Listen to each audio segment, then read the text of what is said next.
When I first met Alex at a crowded finance conference, it wasn't exactly love at first sight. We bumped into each other, coffee in hand, both of us running late for the same session. "Watch it," I snapped, as a bit of my coffee splashed over the rim. "Sorry about that," Alex shot back, not missing a beat. "Guess we're both trying to cram knowledge in at the last minute, huh?" Despite the rocky start, we found ourselves laughing about it later. Turns out, we had a lot in common, especially our drive for success and independence. After dating for a year, filled with heated debates and passionate makeups, we decided to take the plunge and get married. But not in the traditional sense. We both loved our jobs. I was climbing the ladder in financial accounting, and he was making waves in sales. So, we laid it all out, blunt and straightforward. "Screw traditional," Alex said one evening, his eyes serious for once. "Let's not be one of those couples who end up fighting over money." I nodded. "Yeah, let's do a prenup. Keep what's yours, I'll keep what's mine. If things go south, we walk away clean." The decision to sign a prenuptial agreement was less about distrust and more about mutual respect for our hard-earned careers. We didn't want the potential mess of untangling assets if things didn't work out. Plus, it felt good knowing we both entered the marriage as equals. Splitting the bills was a no-brainer. 50-50, Alex agreed. And no whining about who spends more on groceries. I laughed at that. "Deal, but you're not getting out of housework." "I'm not your maid." "Fair enough," he conceded. "But I don't do windows." That's how we started our married life, on a foundation of honesty, equality, and a touch of humor. We opened a joint account, strictly for shared expenses, rent, utilities, and those occasional fancy dinners to celebrate our wins. It was a system that worked perfectly for us, allowing us to maintain our financial independence while building a life together. Our biggest achievement came when we finally saved enough to buy an apartment right in the city center. It was a dream come true. The day we got the keys, we stood in the empty living room, surrounded by boxes and painting supplies, both of us grinning like idiots. "Look at this place," I said, spreading my arms wide. "Our very own piece of the concrete jungle." Alex wrapped his arms around me from behind, resting his chin on my shoulder. "It's perfect. Just needs a bit of paint and maybe some of those fancy curtains you like." I leaned back into him, feeling the warmth of his body. "We did it, babe. 50-50, all the way." "Yeah," he whispered, kissing the side of my head. "Our perfect little empire." That apartment wasn't just a home, it was a symbol of our partnership, our commitment to walking side by side as equals. We were thrilled, basking in the glow of our joint achievement, blissfully unaware of the challenges that lay ahead. But in that moment, everything felt possible. We had each other, and that was all that mattered. Life with Alex started off on cloud nine.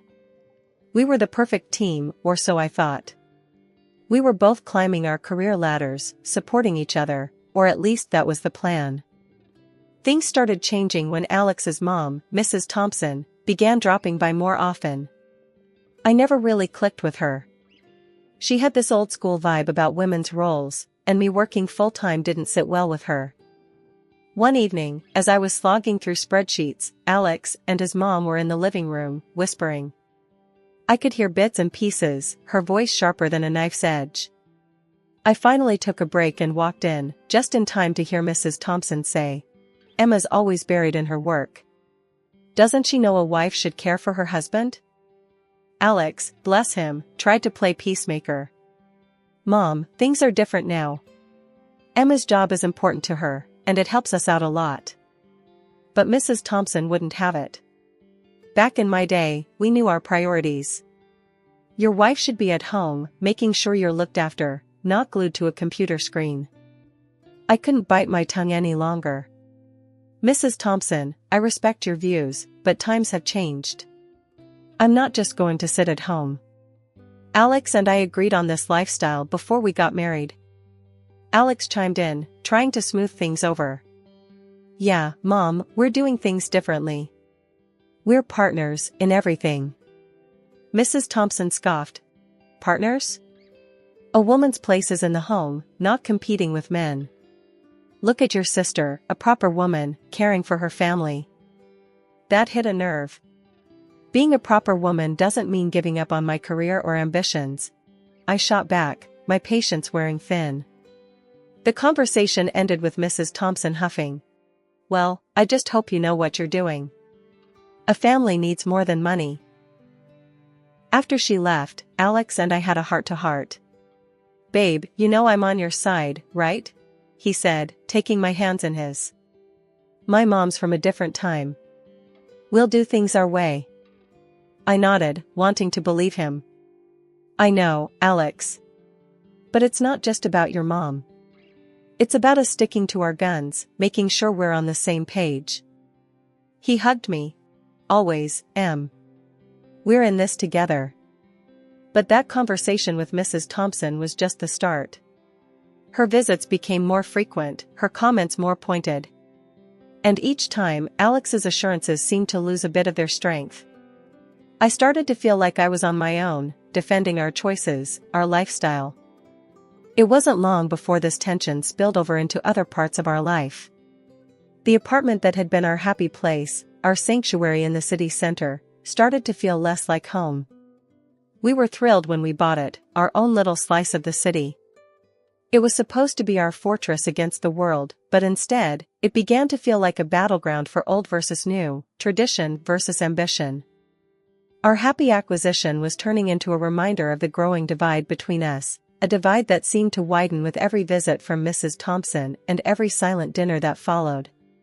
Our home, once filled with laughter and plans for the future, now echoed with the unspoken tensions of a partnership strained by external pressures and unmet expectations. The days turned into a pattern I couldn't ignore. I kept the pace at work, juggling numbers and deadlines like a pro, all for the sake of our future. Alex, on the other hand, started showing up home way earlier than usual. At first, I thought it was a temporary thing, but then the pattern stuck. The joint account, once buzzing with regular deposits from both of us, began to feel the absence of his contributions. And then, they stopped altogether. One evening, I decided it was time to address the elephant in the room. Alex, we need to talk about the joint account. What's going on? I asked, trying to keep my tone neutral. He sighed, a bit too heavily. Babe, sales have been in the dumps. I'm not making as much as before. It's a tough time at work. I wasn't panicking, we had savings, and my job was stable. Okay, I get that. Things are rough everywhere. But since you're home early now, maybe you could help out more around here? I suggested, hoping he'd see the logic. Alex, sprawled on the sofa, phone in hand, didn't even bother looking up. Help out? Like how? I was flabbergasted. You know, household stuff. Cooking, cleaning. We're a team, right? He finally looked at me, his expression a mix of disbelief and annoyance. Emma, come on. You know that stuff's your department. I've got enough on my plate. My jaw dropped. My department? What century are you living in, Alex? I'm working just as hard, if not harder. I thought we agreed to share responsibilities. He shrugged, his attention already drifting back to his phone. That's different. You're better at it, anyway. That hit me like a slap. I was counting on an equal partnership, not this outdated script he was suddenly following. I can't believe what I'm hearing. Is this really how you see our marriage? Alex let out a frustrated sigh. Why are you making such a big deal out of this? It's just how things are. Just how things are? I repeated, my voice rising. No, Alex. That's not how we agreed to things. I'm out there busting my ass every day, same as you, or at least I thought so. And then I come home to a second shift, because you've decided you're too good for woman's work? He didn't respond, just kept his eyes on his phone, and that silence said everything. I was seething, hurt, and suddenly very alone in what I thought was a partnership. This wasn't the deal. This wasn't the man I thought I married. We were supposed to be equals, but here I was, feeling like I'd somehow been demoted in my own home. The morning sun barely crept through the curtains when I realized the alarm hadn't gone off. In a frenzy, I scrambled out of bed, my heart racing against the clock. Alex, ever so calm, was sprawled on the couch, his eyes glued to his phone, seemingly oblivious to the chaos. "Alex," I pleaded, half-dressed and struggling to find my other shoe. "I'm running late, and it's going to be a marathon day at work. Can you please handle dinner tonight?" My voice was a mix of hope and desperation, clinging to the slim chance he'd step up. He spared me a brief glance, his attention tethered to the screen. Yeah, he mumbled, a non-committal grunt that did little to assure me. "Got it, dinner. Sure." I paused, the knot in my stomach tightening. "You mean it, right?" Because last time, the memory of coming home to an empty table flashed in my mind, a silent testament to forgotten promises. Alex's annoyance was palpable as he cut me off. I said yes, didn't I? "Go on, don't worry about it." His dismissive wave was the final nudge out the door, leaving me to rush into the day with a heavy heart. The hours at work were a blur, each task piling atop the next, leaving no room for breath or thought. By the time evening wrapped its fingers around the city, I was spent, my body and mind crying for respite. The thought of coming home to a warm meal offered a glimmer of comfort in the exhausting routine my life had become. But the apartment greeted me with silence, an eerie echo of my solitude. The kitchen, untouched, bore no signs of a meal prepared, the table as barren as it had been that morning. Confusion gave way to a sinking realization as I noted Alex's absence. With a trembling hand, I dialed his number, each ring a beat in the mounting dread. His voice, slurred and distant, pierced the quiet. "Yeah? Where are you?" "I thought you were going to handle dinner," I managed, my voice a mix of frustration and disappointment. His laugh, a sound I once adored, now felt like a sharp jab. "Nah, decided to crash at my sister's. You know, where a real dinner happens. Not like our place, eh?" The word stung, a cruel reminder of the chasm between us. "So, my working late to support us makes our home less of a home? Is that it, Alex?" My voice cracked, the hurt spilling over. "Look, Emma, it's not just about dinner. It's about feeling appreciated, you know? Like someone actually cares I'm there." His words, thick with accusations and alcohol, laid bare the fissures in our marriage. The line went dead, but the silence that followed was anything but peaceful. I stood in the middle of our kitchen, a room that once felt like the heart of our home, now just a hollow space. The tears came then, unbidden and relentless, mourning not just a missed meal, but the love and partnership I thought we had. The tension between Alex and me had been simmering just below the surface, but the events of the past few weeks had turned up the heat, threatening to boil over at any moment. The day it all came to a head was like any other, with the weight of unresolved grievances hanging heavy in the air. I had just walked in from another grueling day at work, my mind a whirlwind of numbers and deadlines, when I noticed the mail scattered on the kitchen counter. Among the usual bills and flyers, a statement from our joint account caught my eye. The balance was far lower than it should have been. Heart pounding, I rifled through the transactions, my confusion turning to disbelief and then to anger as one entry stood out, a large withdrawal made by Alex. "Alex!" I called out, my voice sharper than I intended. He emerged from the living room, phone in hand, a look of feigned innocence plastered on his face. "What's up?" he asked, trying to keep his tone light. I slammed the statement on the counter, pointing at the damning entry. "What is this? Why did you take out so much money without talking to me first?" He shrugged, a casual dismissal that fueled my frustration. "Oh, that. Just had to cover some expenses, you know how it is." "Expenses?" I echoed, incredulous. "For what? And why didn't you discuss it with me?" He sighed, the facade of nonchalance slipping. "Look, Emma, I needed a new car. The old one's been acting up, and I got a good deal on this one. A new car? With our savings? I was struggling to keep my voice steady, the betrayal stinging more than the financial loss. We're supposed to be saving for our future, not squandering it on impulsive buys. Alex's patience was wearing thin. Impulsive? I think I deserve a little something for myself, don't you? It's not like I'm asking for much. Not asking for much? I could hardly believe what I was hearing. You're making decisions with our money, our future, without even a thought for me. Where's the partnership in that? The room charged with tension, our frustrations boiling over into a heated argument that left us both spent and angry.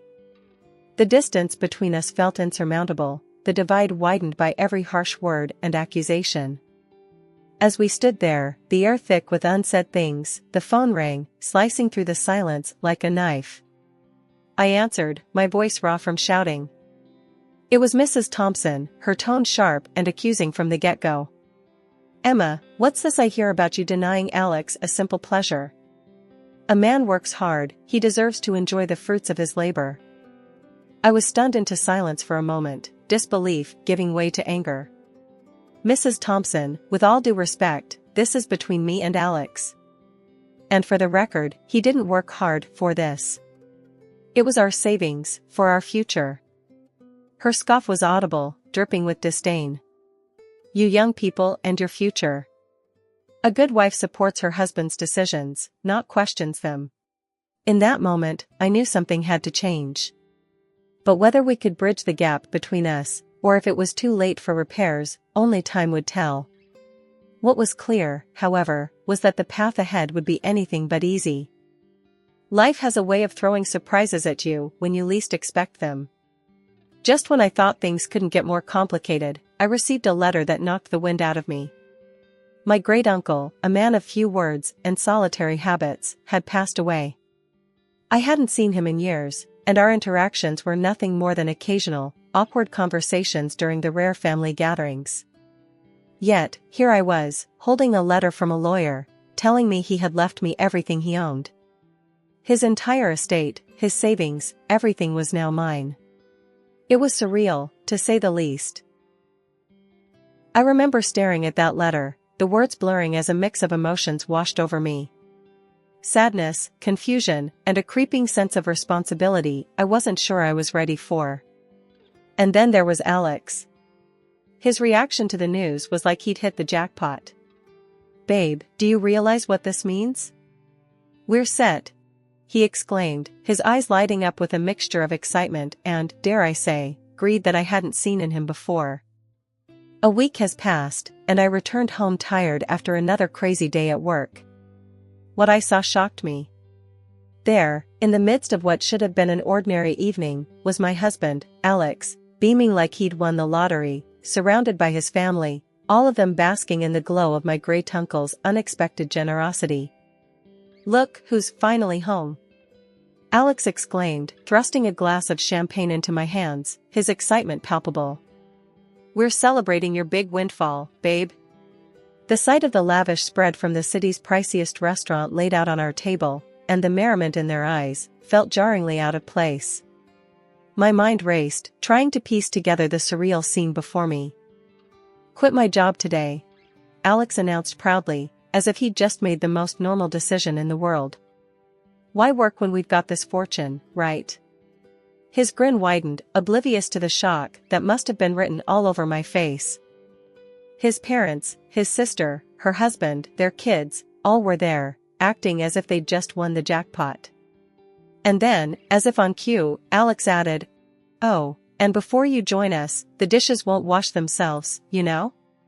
Laughter erupted from the crowd, a chorus of approval at his joke. But to me, it sounded like nails on a chalkboard. Fury coursed through me, hot and unstoppable. Here I was, after a day of grueling work, expected to play the maid at my own celebration? It was madness. I was on the brink of unleashing a torrent of anger, ready to set things straight, when Mrs. Thompson, ever the matriarch, called for a serious conversation. Dragging myself to the armchair, every ounce of my being screamed in protest. What could she possibly say that would make any of this better? My mind was a whirlwind of indignation and disbelief. Were they really so oblivious to the audacity of their actions? Did they see me as nothing more than a benefactor for their whims? As the absurd proposal hung in the air, courtesy of my mother-in-law, suggesting we use my inheritance to build a colossal house for what felt like the entire clan, I could only stare in disbelief. The idea that not only would we all live together, but that this would somehow excuse the entire family from ever working again, was ludicrous. Alex, beaming as if he'd just unveiled the master plan of the century, chimed in. Think about it, babe. We'd never have to worry about anything ever again. The room was filled with nods and murmurs of agreement, as if they'd all been let in on the plan before this moment. As I looked around at these people, my supposed family, I felt more like an outsider than ever. Breaking the celebratory bubble with a voice steadier than I felt, I said, I'm filing for divorce. The room fell silent, the air thick enough to cut with a knife. Alex's smile faltered, his parents' jaws dropped, and his sister's glass of champagne paused midway to her lips. My mother-in-law, always quick on her feet, laughed dismissively. Oh, darling, even if you do, the law's on our side. Alex gets half of everything you've got. Her smug assurance was the last straw. Actually, I countered, a bitter laugh escaping me. Our prenup says otherwise. Alex gets nothing of mine if we divorce. The shock that rippled through the room was palpable, their wide eyes meeting my firm gaze. And another thing, I continued, my voice gaining strength. I'll be taking all the furniture, every appliance, everything I paid for. And Alex, you'll be hearing from my lawyer about the unpaid bills and expenses you've conveniently ignored. The fantasy bubble they'd been living in burst right then and there. One by one, I watched as their faces fell, the realization that their free ride was over dawning on them. Without another word, I ushered them towards the door, their protests and pleas falling on deaf ears. As the door closed behind the last of them, the silence that enveloped the apartment was suffocating. Yet, beneath it all, a sense of relief began to wash over me. I was free from the expectations, the manipulations, and the sheer audacity of a family that saw me not as a person, but as a means to an end. After the dust settled on the courtroom battles and the ink dried on the divorce papers, I started anew in the house my great-uncle left me. It was a fresh start, a chance to rebuild my life on my terms, free from the constraints of a marriage that had become suffocating. Alex, now living with his parents, found himself grappling with the realities of a day-to-day life that required him to work, really work, for the first time in a long while. Every so often, he'd call me, his voice tinged with a desperation I hadn't heard before. Come on, can't we just wipe the slate clean and start over? He'd plead, the echoes of his once confident demeanor replaced by uncertainty. His mother, too, took to calling me, her tone uncharacteristically sweet, a stark contrast to the sharpness I'd grown accustomed to. Dear, wouldn't you reconsider? For the family's sake? She'd coo, as if the words could erase the past and mend what had been broken. Each time, I couldn't help but laugh, a sound of freedom and relief. No, thank you. I'd reply, my voice steady and sure. I'm quite happy with where I am now. And happy I was. With the chains of a loveless marriage behind me, I found joy in the simple things. I traveled, exploring corners of the world I'd only dreamed of seeing. I threw myself into charity work, finding fulfillment in helping those in need, both people and pets alike. The gratitude in their eyes, the genuine smiles, and wagging tails brought a sense of purpose back into my life, a reminder that there was so much good I could do, so much love I could give, without expecting anything in return. The liberation from my old life, from the expectations and demands of others, allowed me to rediscover myself. I was no longer defined by my relationship with Alex or his family. I was my own person, complete and content in my independence. The house my great-uncle left me became more than just a place to live, it was a sanctuary, a space where I could grow, heal, and thrive. It was here, among the memories of a man who had quietly supported me from afar, that I built a life filled with passion, purpose, and peace. As I look back on the journey that brought me here, From the turmoil and strife to the calm and contentment, I'm reminded of the resilience of the human spirit. Life, with all its twists and turns, had led me to this moment of liberation, a testament to the strength within me and the promise of a future filled with endless possibilities. I could feel the anger boiling inside me as I listened to the lewd sounds coming through Brent's phone speaker. My husband's deep, throaty groans intermingled with the unmistakable high-pitched gasps of a woman who definitely wasn't me. "Oh, Brent, you feel so good," the woman purred, her voice dripping with lust. I wanted to smash the phone against the wall, but I forced myself to remain still and silent, clutching the device tightly as waves of nausea washed over me. When the call finally ended, I took a deep, shuddering breath, fighting back tears. How could he do this to me, to our family? After 15 years of marriage and giving him everything, this was how he repaid my devotion? The lies, the business trips, the unexplained credit card charges, it all made sense now.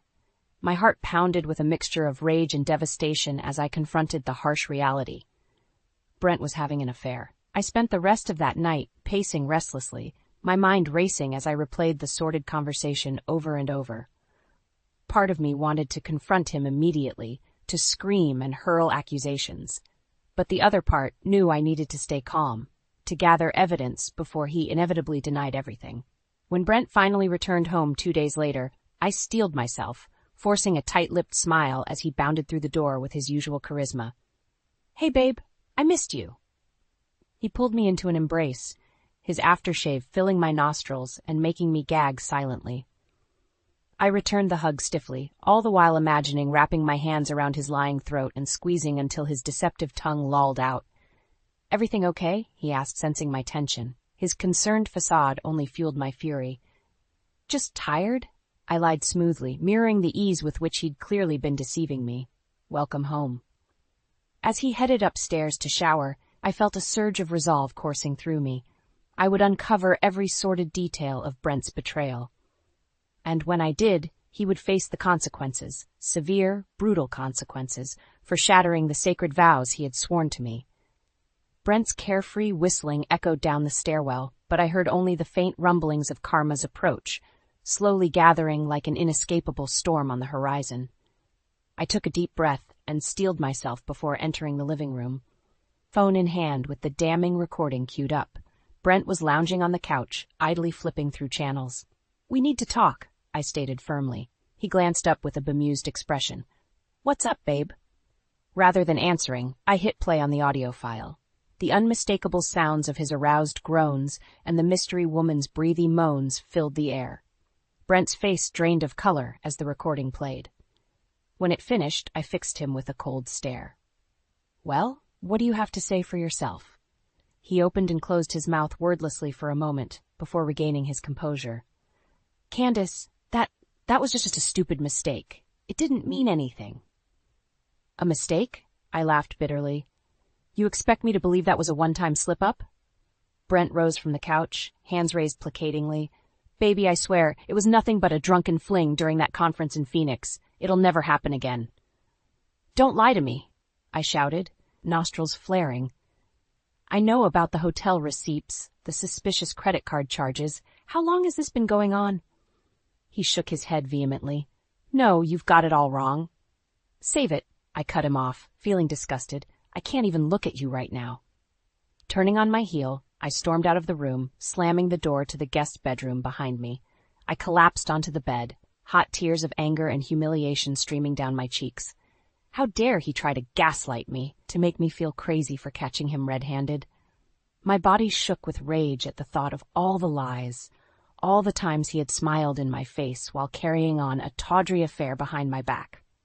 But I refused to be the victim anymore.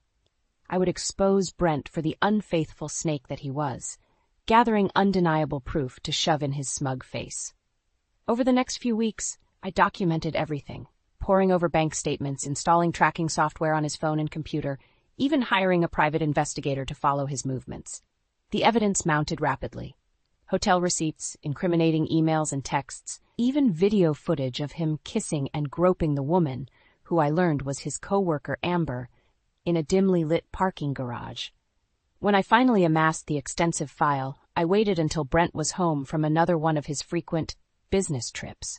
Dylan was spending the night at a friend's, giving us privacy. "We're through," I stated coldly, tossing the thick manila envelope onto the coffee table in front of Brent. "I know everything." His eyes went wide as he flipped through the photos, videos, documents, and other proof within. "Candace, I can explain." I held up a hand, silencing him. "Save your breath. The lies stop now." For the first time, Brent seemed to realize I wasn't bluffing or exaggerating. The smug mask slipped, revealing the cowering coward underneath. What are you going to do?" he asked meekly. A vindictive smile crossed my lips as I leaned back in my chair. "Don't you worry," I purred darkly. "You're about to face some severe consequences." Despite the mountain of evidence I had gathered proving his infidelity, Brent continued to deny and downplay his affair with Amber. Lie after shameless lie poured from his mouth as he desperately tried to gaslight me into doubting the truth right in front of my eyes. "It was just a fling, a stupid mistake," he would claim, as if that absolved him of betraying his marriage vows. Other times he would insist, "We're just friends. There's nothing going on." I wanted to scream at the blatant falsehoods. How dare he treat me like an imbecile after I had caught him red-handed? Part of me was tempted to leak the evidence online for the world to see, to utterly humiliate him. But I held back, knowing I needed to bide my time for the perfect moment to strike. In the meantime, I began compiling an even more extensive file on Brent's misdeeds. I installed hidden cameras and microphones around the house, recording his every move. Our teenage son Dylan even helped, using his tech skills to hack into Brent's emails and messaging apps. "I can't believe Dad would do this," Dylan said sadly one day after uncovering yet another explicit exchange between Brent and his mistress. I pulled my son into a tight hug, my heart breaking for the disillusionment he was experiencing at such a young age. "I'm so sorry you had to find out this way," I told him gently. "But we can't let your father's lies tear this family apart. We have to fight back." Dylan nodded resolutely. "Don't worry, Mom. We're going to take that cheating scumbag down." With my son's help, the file on Brent's indiscretions grew thicker by the day.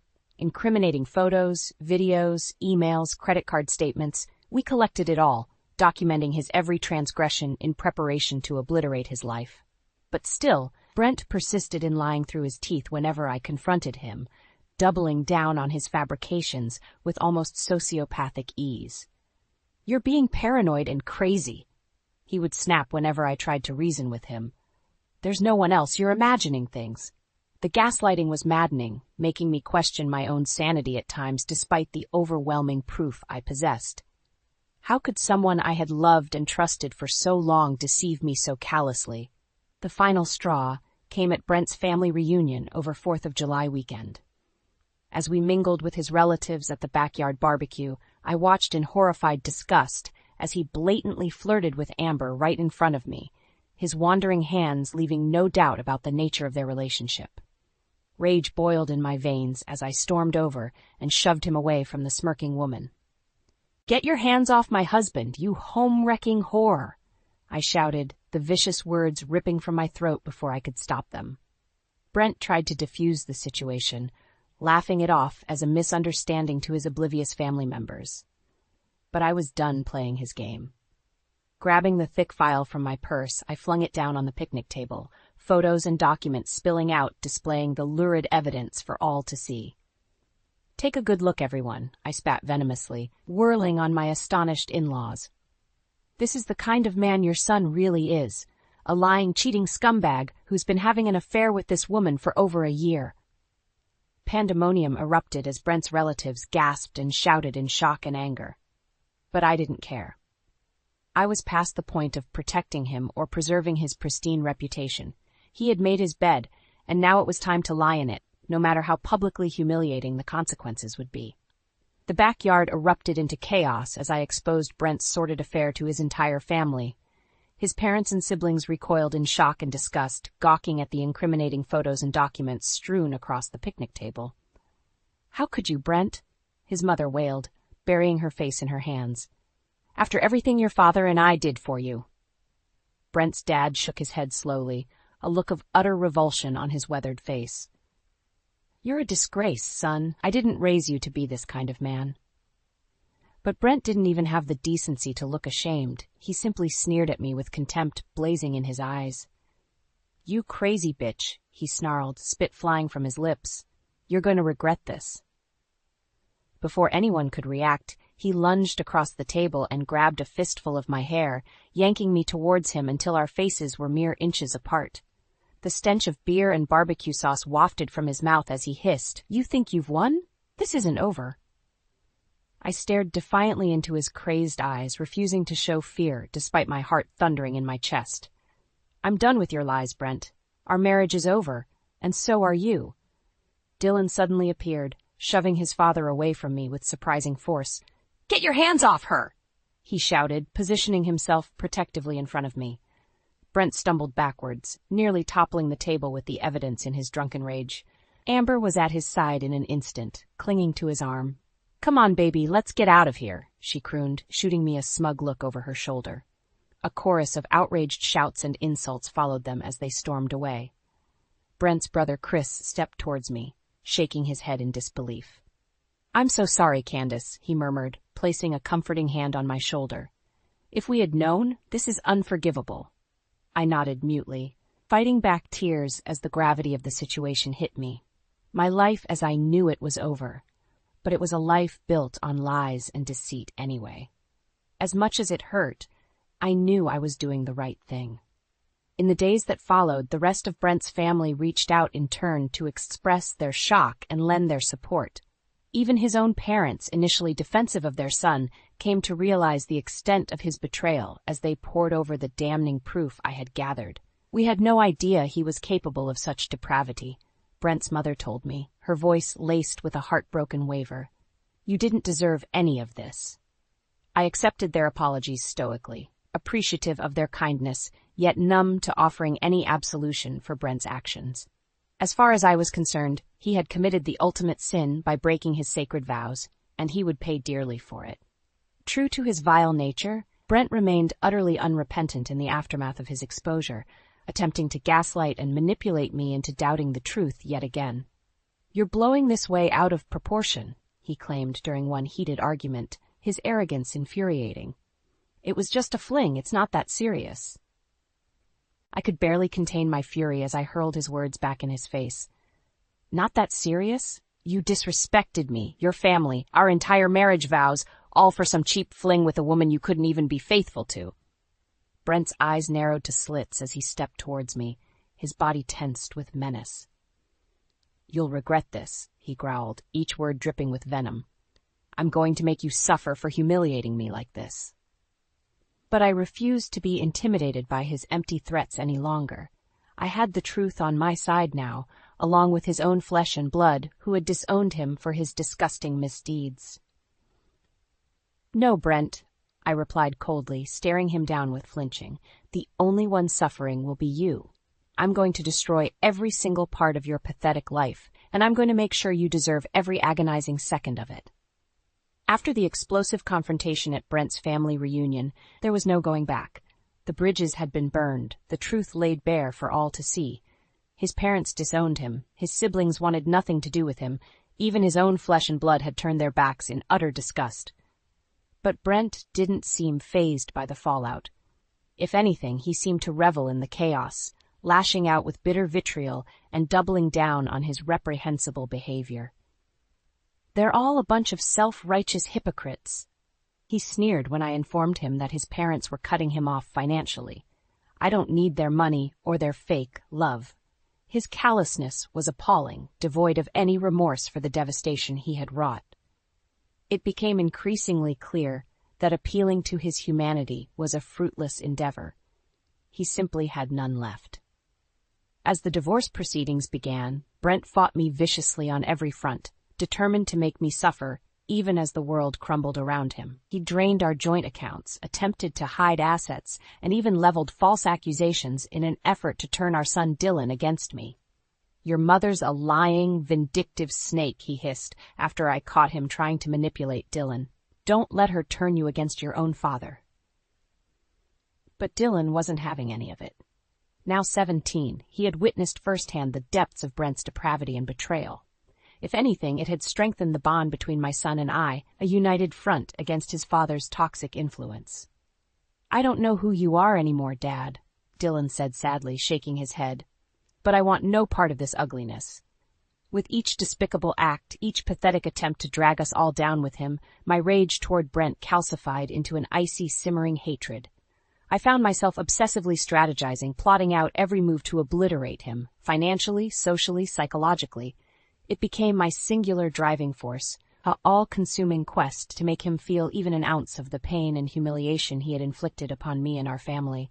Brent's smug arrogance would be his undoing. I would savor every moment of stripping that away as he lost everything. When the judge ultimately ruled in my favor, awarding me the house and primary custody of Dylan, Brent remained defiant, even as his life crumbled around him. "This isn't over, you psychotic bitch," he snarled, spittle flying as he was led away by the bailiffs. "I'll make sure you regret ever crossing me." His threats might have once filled me with dread, but now I simply laughed in his bloated, twisted face. "Regret?" I called out mockingly. "I'm just getting started, Brent. This is only the beginning of what you deserve." And I meant every word. Exposing his lies and driving away his family and friends was just the opening salvo. I had so much more in store for the man who had so callously shattered the sacred vows between us. As I watched him being dragged away, I felt a savage sense of satisfaction, of karma being served, however cruelly. This was precisely what he deserved after the turmoil and devastation he had wrought with his selfish actions. Turning away, I wrapped an arm around Dylan's shoulders, the two of us standing united against the storm Brent had unleashed through his sins. There would be no remorse, no looking back. Only the total and complete obliteration of the man who had dared to betray our family's trust in the most unforgivable way. Whatever revenge lay ahead, he had more than earned every agonizing second of it. With the divorce finalized and Brent out of our home, I could finally turn my full attention to systematically dismantling every aspect of his miserable life. He thought he had been through hell already? He had no idea what fresh agonies awaited him. My first target was his career at the prestigious corporate firm where he had been employed for over a decade. Brent had always taken immense pride in his position and paycheck, lording his success over others as proof of his importance. Well, it was time to strip that arrogance away once and for all. Utilizing the evidence I had gathered of his affair with Amber, I compiled a comprehensive file documenting how he had been neglecting his duties and misusing company resources to facilitate his indiscretions. Explicit photos, video recordings, emails, all of it, tallying up the sordid details of his unprofessional conduct. I also enlisted the aid of an old friend, a skilled hacker who owed me a favor, to covertly access the company's internal communications and HR files. With his help, I was able to insert the incriminating dossier directly into their systems, ensuring it would be found. Within a week, the firm's CEO himself was calling Brent into his office, the file of evidence splayed out on the desk between them. "What is the meaning of this, Brent?" The CEO's voice could be heard saying sternly over the recording I had my hacker obtain. "This is utterly unacceptable behavior for one of our senior executives. Sir, I can explain." Brent stuttered, suddenly sounding very small. "Explain what?" the CEO interrupted sharply. "These photos, videos, all this proof of you carrying on illicit affairs and neglecting your responsibilities, using company property for your indecent trysts?" There was a pause, and I could practically see Brent squirming in discomfort. Good. Let him feel just an ounce of the shame and humiliation he deserved. "You're fired, effective immediately," the CEO stated, his voice laced with finality and disgust. "Security will escort you off the premises. I want you gone within the hour." The recording clicked off, and I felt a savage surge of satisfaction. That high-paying job, that status and sense of self-worth Brent derived from his career, all of it gone in an instant because of his own reprehensible actions. But I wasn't done by any means. No, this was just the start of his downfall. Next, I recruited Dylan's help to release the entire file across Brent's social media accounts and professional networking sites like LinkedIn. Within hours, the lurid details of his infidelity went viral as outraged friends, family, and colleagues shared and reacted in shock and horror. Amber's husband even reached out, thanking me profusely after discovering the truth about his wife's tawdry dalliances. Their divorce proceedings began immediately. As for Brent, his phone was blowing up constantly with anguished texts and voice messages from all corners of his life. Parents disowning him, friends cutting ties, colleagues aghast at his indecent behavior.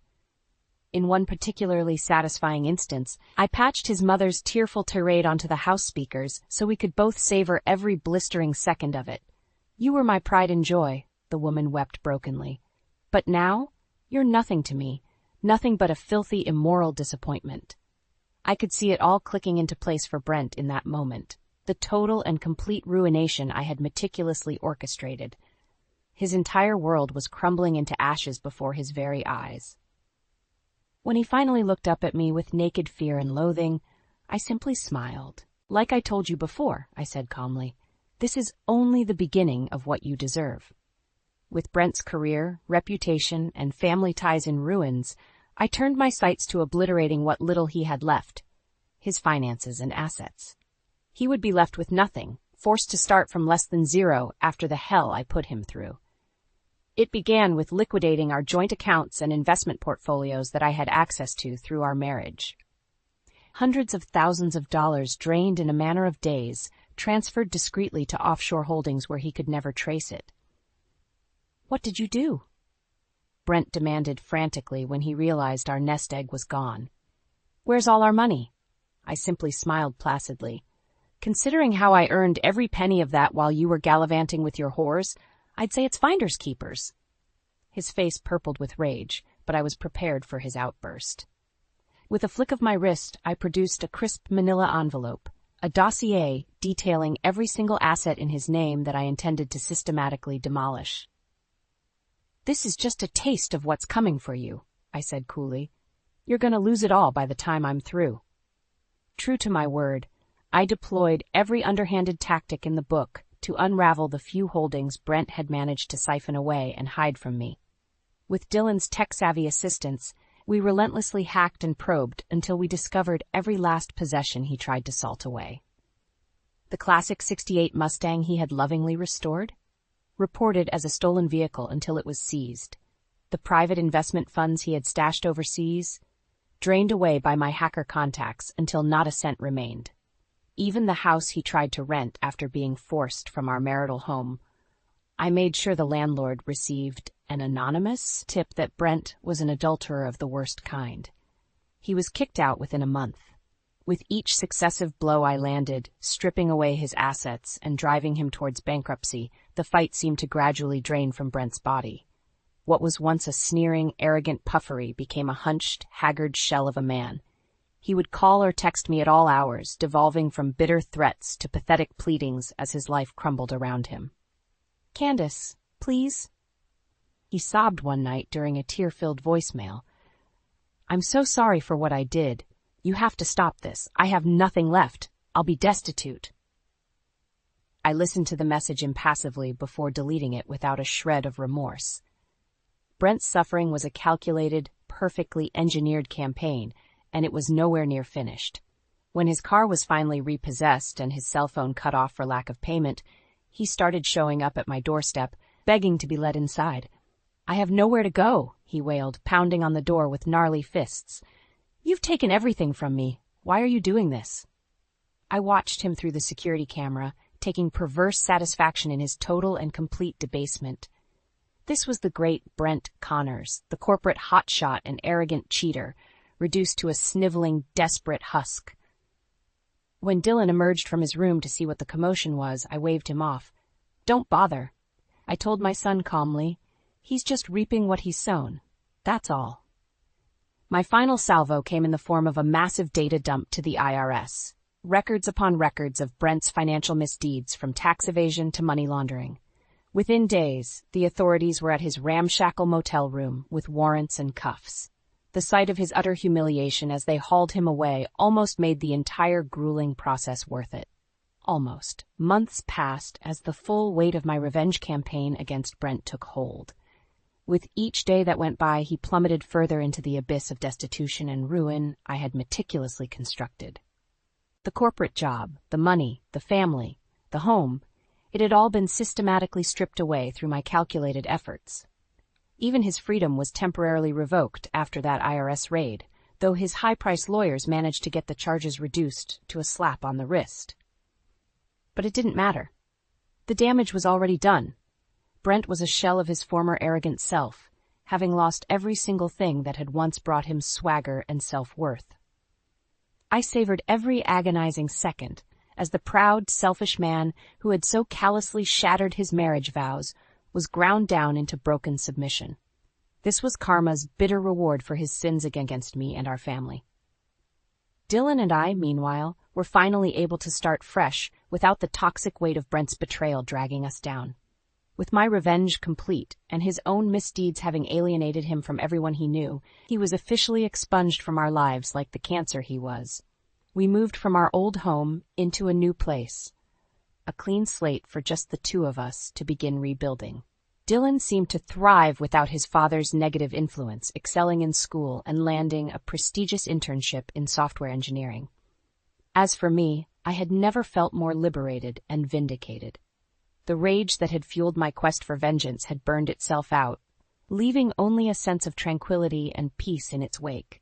That is, until the incessant phone calls and unwanted visits began. At first, Brent's attempts to reach out were easy enough to ignore. Drunken voicemails pleading for mercy or hurling bitter curses that he had brought upon himself. I would simply delete the messages without a second thought. But then he started showing up in person, loitering outside our new home or accosting us in public with his disheveled, haunted appearance. Each time I saw that sunken, desperate look in his roomy eyes, any lingering pity I might have felt quickly evaporated. "I have nothing left because of you," he sobbed during one such confrontation outside the grocery store. "You've destroyed me completely." Grabbing my arm with shocking force, Brent stared at me with an almost feral desperation. "Please, give me another chance," he begged hoarsely. "I'll do anything, Candace. Anything to get my life back." I could feel Dylan tense beside me, ready to intervene, but I simply wrenched my arm free of Brent's grasp and stared at him with utter contempt. "Your life?" I spat out a bitter laugh. "This is exactly what you deserve after throwing away the life we had for some cheap fling. You did this to yourself." Brent opened his mouth to protest, but I cut him off with a savage glare. "I gave you chance after chance to come clean, to make things right," I said, voice low and laced with venom. "But you just couldn't stop lying and cheating, could you? You chose this path, and I made sure you suffered every agonizing step of the way." Straightening up, I turned and began walking back towards the car where Dylan waited, leaving Brent crumpled on the sidewalk like the pathetic, broken shell of a man he had become. As we drove off, I felt an immense weight finally lift from my shoulders. The long, arduous road towards justice and reclaiming my life had finally reached its conclusion. Brent was neutralized, relegated to a cautionary tale of how swiftly karma can dismantle even the proudest of narcissists. I looked over at Dylan, my strong, resilient son, and smiled. We had each other, and that was enough to forge ahead into our new chapter, free of Brent's toxicity at long last. No more looking back, only moving forward, towards the fresh start this long overdue vengeance had afforded us.